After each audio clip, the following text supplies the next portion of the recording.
첫 번째 시간에서 저희가 성결의 은혜에 대한 이야기를 좀 잘못된 오해가 있었던 개념에 대해서 잘 설명을 해주셨거든요.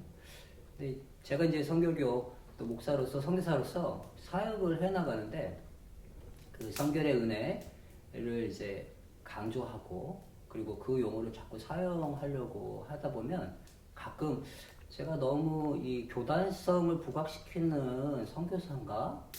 그리고 이 용어가 조금 시대에 맞지 않는 용어 같기도 한데 이 용어를 계속 사용해야 되나? 그리고 또 그 용어를 사용하지 않으면 왠지 그 성결교 목사로서의 어떤 책임을 다하지 않는 것 같은 그런 좀 부담감이 있을 때가 있습니다.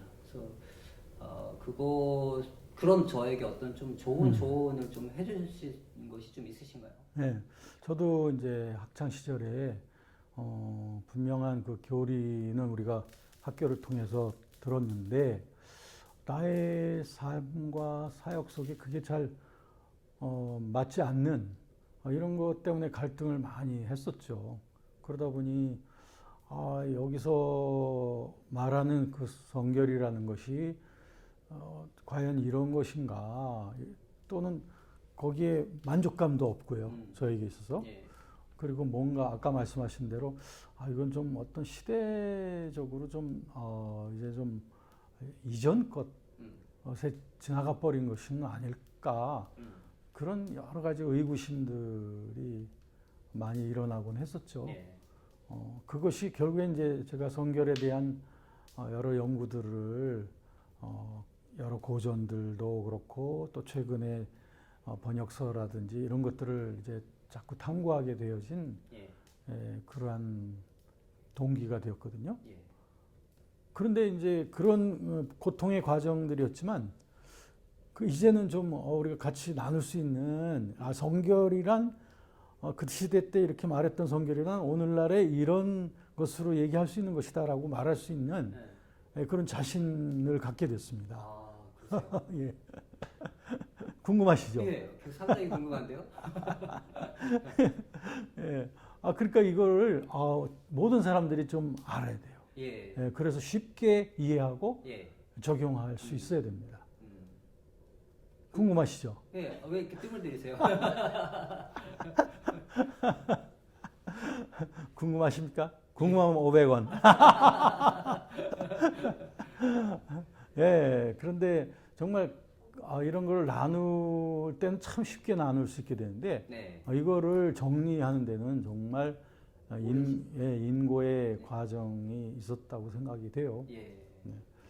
그래서 오늘날의 신학도들이나 목회자들에게 이거를 일단은 첫 번째는 이분들이 쉽게 이해할 수 있도록 해주는 게 제일 중요하다. 예. 그 다음에 이분들이 좀 further study를 해야 된다. 예. 왜냐하면 쉽게 받았지만 이걸 남들에게 또 전달하려면 예. 많은 이론적인 그런 것들이 자료들이 이런 것들이 힘을 받쳐주지 않으면 그걸 쉽게 못 가르쳐 주더라고요. 예. 그래서 두 번째 단계는 좀 성결에 대해서 좀 공부를 더 우리가 해야 되는 그런 공부하는 목사들이 돼야 된다. 예. 그런 거를 생각했죠. 네. 자, 그러면 얘기 한번 나눠볼게요. 예. 자, 우리가 18세기 때, 네. 뭐 18세기뿐 아닙니다. 17세기 때 청교도들이 했던 그들의 강조점도 마찬가지인 것처럼 예. 18세기 웨슬리가 말했던 그 그리스도인의 완전이라고 하는 것이 완전이라고 하는 그 perfection이라고 하는 그 단어의 그 의미가 의미 자체가 오늘날 우리가 생각하는 그런 개념하고는 좀 틀렸다 이거예요.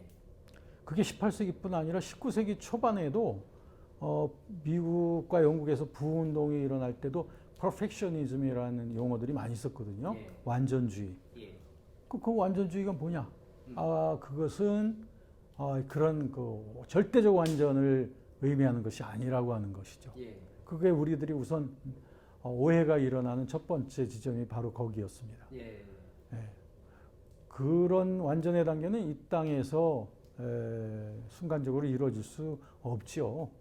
그런데도 우리가 그런 오해가 있기 때문에 벌써 거기서부터 틀어지는데 그러면 그들이 이해했던 완전은 무엇이냐 하면은 그것은 이제 영적인 준비가 되었다고 하는 것입니다. 그래서 19세기 초반에도 완전주의라고 하는 말도 역시 인간이 하나님의 뜻을 수행하고 하나님과 함께 동행함에 있어서 인간들이 갖춰야 될 그런 여러 수단이라든지 또 여러 가지 영혼의 기능들, 예.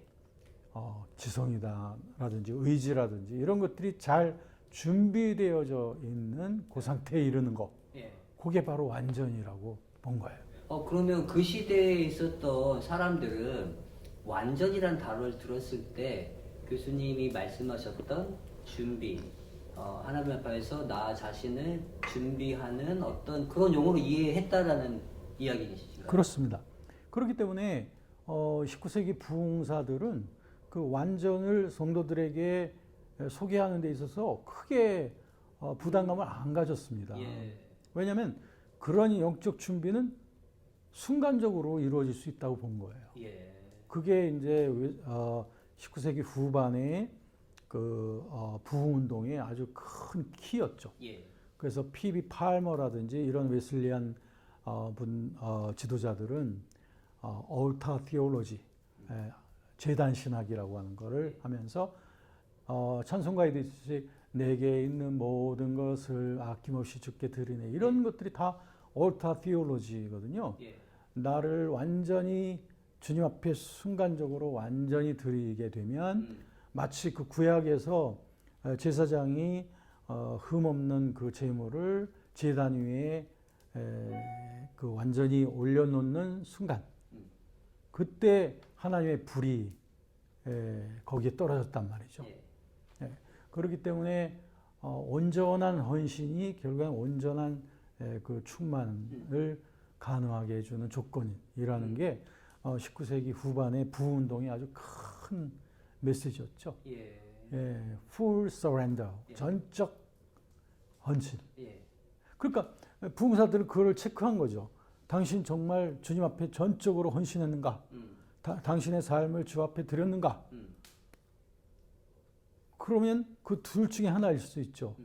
아니요, 저는 내가 예수님을 아직 믿지만 내가 주님 앞에 내 모든 것이 다 주의 것이라고는 내가 아직은 그렇게 말 못합니다.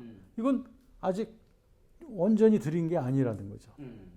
그런데 온전히 드리는 분들의 특징은 당신의 삶이 누구 겁니까? 또 당신 무엇을 위해서 삽니까? 그들은 아주 확고하게 대답을 하죠. 자기 안에서. 네. 난 주님의 것이고 주님을 위해서 사는 자이고 내 모든 삶의 목적과 동기는 다 주님을 향한 겁니다. 이게 얼마나 달라요? 그렇죠. 바로 그거였습니다. 그게 바로 크리스천 퍼펙션의 그 순간의 그 차이, before and after는 네. 분명하다고 웨슬리안 부흥사들은 보았던 거죠. 예. 그 19세기 부흥 운동이 있었을 때 다양한 그룹이 있었다라고 저는 배웠었거든요. 근데 그 안에서 동일하게 성령 세례라고 하는 단어를 좀 사용을 하는 걸 보게 됩니다. 그리고 요즘도 최근에도 성령 세례에 대한 단어들을 가끔 좀 듣게 되어지는데, 그 성령 세례라고 하는 그 단어도 그 시대의 상 안에서 이해해야 되는 게 맞는 건가요?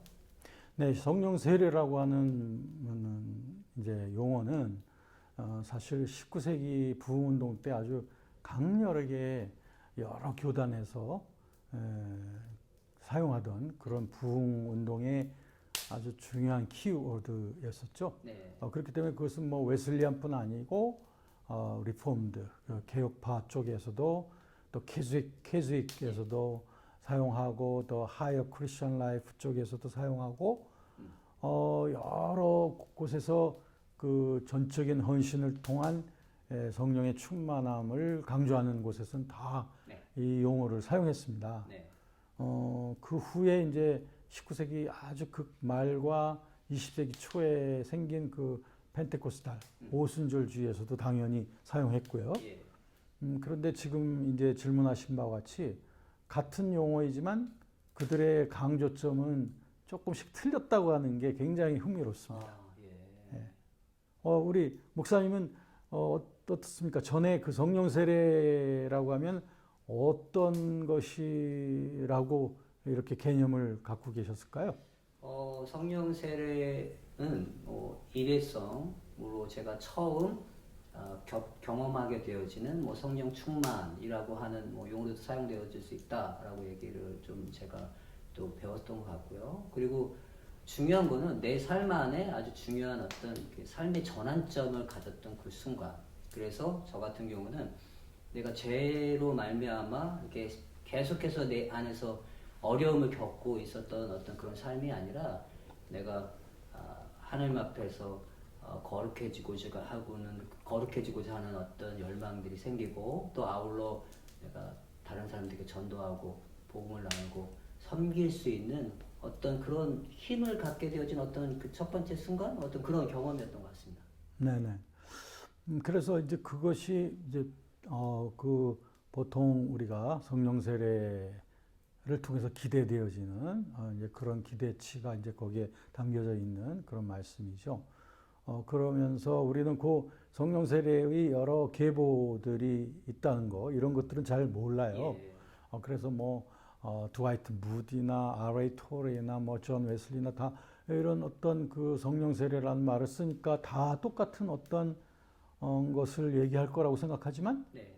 근데 이제 그런 책들을 읽어보면 분명히 강조점들이 좀 틀린 거예요. 예. 우리가 수많은 성령론에 대한 책들을 그동안 읽어왔어요. 근데 저도 그랬습니다. 성령론에 대한 관심 때문에 정말 많은 책들을 읽게 됐는데, 왜 이 책에는 왜 이런 부분들이 얘기 안 되고 있을까? 예. 또 어떤 책을 읽어보면 그 전적인 순종의 아름다움에 대해서는 얘기하는데 성령 세례 받으면 그런다고. 근데 왜 방언에 대한 얘기도 없고 예언에 대한 얘기도 없을까?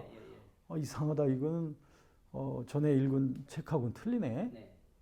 또 어떤 책 읽어보니까 정반대로 성령 세례 받음 이런 extraordinary한 그 기적을 행하고 이런 얘기들은 exciting하게 쓰여져 있는데 이 내면적인 어떤 그 성령과의 인격적인 교제라든지 또 성령으로 인한 성령의 열매 이런 얘기들은 또 상대적으로 안 보이더란 말이죠. 예.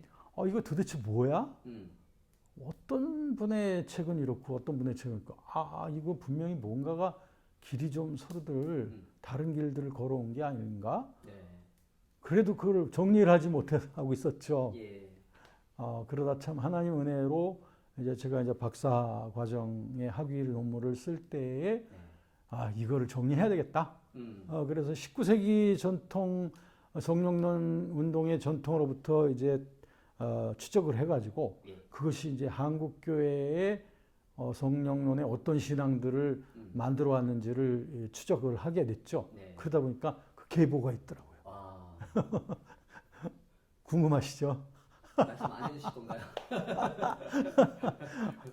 제가 이게 수십 년 해가지고 이렇게 연구한 거를 이렇게 차 한잔 마시면서 말씀드리겠습니다. 네.